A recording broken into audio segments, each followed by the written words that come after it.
सरकारी कर्मचारियों की पेंशन को लेकर वित्त मंत्रालय ने लोकसभा में दी बड़ी जानकारी। नमस्कार दोस्तों, स्वागत है आपका फिर से आपके अपने YouTube channel government employ news में। एक महत्वपूर्ण जानकारी हमारे सभी सरकारी कर्मचारियों के लिए। लोकसभा में वित्त मंत्रालय के द्वारा सरकारी कर्मचारियों की पेंशन को लेकर 10 फरवरी 2025 यानी कि आज एक महत्वपूर्ण जानकारी दी गई है, जिसके बारे में इस वीडियो में चर्चा करने वाले हैं। बने रहें इस वीडियो के लास्ट तक। जैसे कि जानकारी लोकसभा से है तो आपको ये पता ही है कि लोकसभा में सरकारी कर्मचारियों की पेंशन को लेकर सवाल पूछा गया है और उसका जवाब वित्त मंत्रालय के द्वारा दिया गया है। तो पहले यहाँ पर हम जानते हैं कि क्या सवाल पूछे गए हैं और उसके बाद में इन सवालों के क्या जवाब दिए गए हैं वो भी आपको बताया जाएगा। तो पहले सवाल जान लेते हैं। तो यहाँ पर सवाल पूछा गया था श्री बालासुरी वल्लभ नेनी जी के द्वारा कि क्या वित्त मंत्री जी यह बताने की कृपा करेंगे कि क्या सरकार ने मौजूदा राष्ट्रीय पेंशन योजना के स्थान पर नई पेंशन योजना शुरू की है। पहला सवाल। अगला सवाल कि क्या यह सच है कि विवादास्पद मुद्दों को सुलझाने के लिए सरकार और कर्मचारियों के प्रतिनिधियों की एक समिति गठित की गई। यदि हाँ तो पहचान किए गए विवादास्पद मुद्दों का ब्यौरा क्या है। यदि हाँ तो समिति ने अपना प्रतिवेदन प्रस्तुत कर दिया है और यदि हाँ तो समिति द्वारा क्या सिफारिशें की गई हैं और उनके कार्यान्वयन उनकी क्या स्थिति है।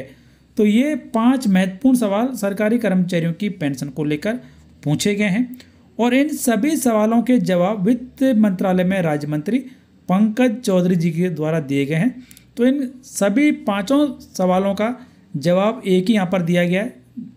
तो पहले यहाँ पर बताया गया कि माननीय वित्त मंत्री द्वारा दिनांक 24 मार्च 2023 को की गई घोषणा के अनुसार राजकोषीय निहितार्थ और समग्र बजटीय विस्तार पर इसके प्रभाव को ध्यान में रखते हुए सरकारी कर्मचारियों के पेंशन लाभों में सुधार के उद्देश्य से राष्ट्रीय पेंशन प्रणाली यानी कि एनपीएस को संशोधित करने के उपाय को सुझाव देने समिति का गठन किया गया।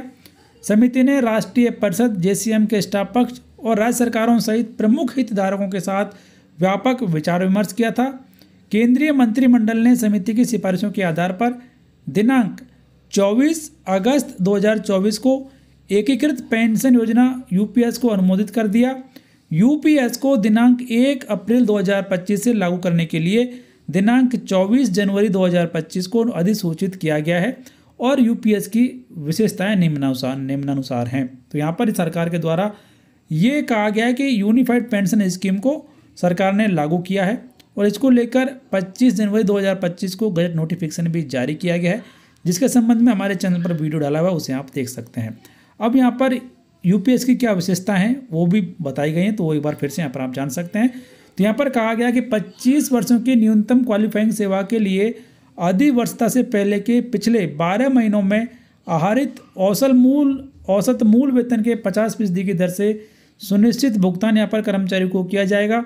यह भुगतान 10 वर्ष की न्यूनतम सेवा तक के लिए समानुपातिक कम सेवा अवधि के अनुपात में होगा। जीवित पति या पत्नी को कर्मचारी की मृत्यु से ठीक पहले उसकी पेंशन के 60% की दर से सुनिश्चित पारिवारिक भुगतान किया जाएगा। न्यूनतम 10 वर्षों की सेवा के बाद सेवानिवृत्ति पर प्रति महीने 10,000 रुपये न्यूनतम सुनिश्चित भुगतान भी यहाँ पर किया जाएगा। इसके अलावा सुनिश्चित भुगतान, सुनिश्चित पारिवारिक भुगतान और सुनिश्चित न्यूनतम भुगतान के संबंध में मुद्रास्फीति सूचकांक भी कर्मचारियों को दिया जाएगा। सेवारत कर्मचारियों के मामलों में सदृश औद्योगिक कामगारों से संबंधित अखिल भारतीय उपभोक्ता मूल्य सूचकांक के आधार पर महंगाई राहत भी यहाँ पर कर्मचारियों को दिया जाएगा। इसके अलावा अधिवर्षता की तारीख को उपदान के अलावा अधिवर्षता तक लोक सेवा के प्रत्येक पूर्ण 6 महीने के लिए मासिक परिलब्धियों, वेतन और महंगाई भत्ते के 1/10वें हिस्से की दर से एकमुश्त भुगतान। इस भुगतान के कारण सुनिश्चित भुगतान की मात्रा कम नहीं होगी। तो यहाँ पर यह भी कहा गया है कि सरकारी कर्मचारियों को उपदान के अलावा एकमुश्त पैसा भी इस स्कीम में दिया जाएगा।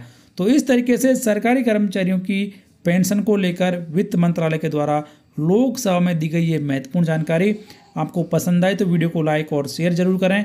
चैनल सब्सक्राइब कर बेल आइकन प्रेस कर लें, ऑल नोटिफिकेशन ऑन कर दें, जिससे हर एक लेटेस्ट अपडेट आप सबसे पहले देख पाएंगे।